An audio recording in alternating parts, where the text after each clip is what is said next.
Kwaniriza kwa lipoota y'embeera y'obudde okuva mu kitongole ky'eggwanga ekivunaanyizibwa ku y'embeera y'obudde wamu ne UBC TV ng'omwanjuzi nze Juliet Nanteza.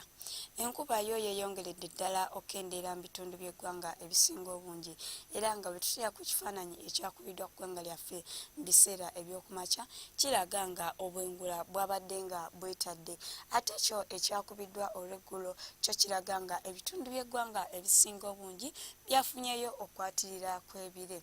Olw'ekyo ekyakubiddwa ku Ssemazinga Africa kyo kiraga nga sseruwandula mpewo eyitibwa St. Helena yeeyongedde amaanyi era nga esindika omukubo gw'enkuba mu bukiikaddyo bw'eggwanga lyaffe awamu n'empewo enkalu ezifuwa nga ziva ku ddungu lya Sahara nga zijja mu bukiikakkono bw'eggwanga lyaffe era nga kino kye kiviiriddeko enkuba okkendeera ssaako n'embeera ey'ekifu gye tufuna.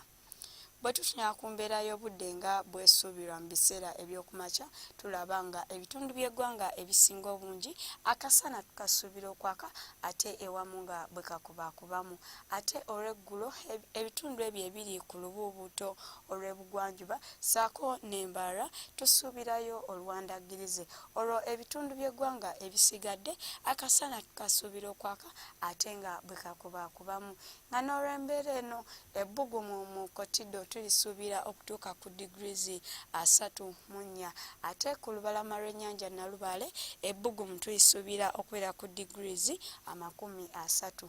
Olwo yo mu nsozi ez'e Kabaale ebbugumu tulisuubira okubeera ku degrees 25.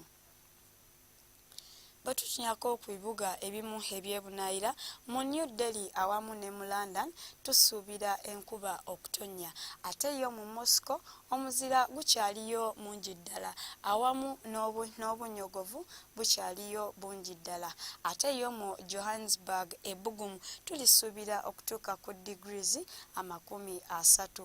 Olwo ebibuga ebisigadde akasana tukasuubira okwaka ate ewamu nga bwe kakubaakubamu awo nno gwe asuubira okutambulako mu bibuga ebyo tukusaba ogende nga weeteekedde embeera eyo. Okumanya ebisingawo genda ku mutimbagano gwaffe nga bw'ogulaba ku lutimbe lwa TV yo sula bulungi.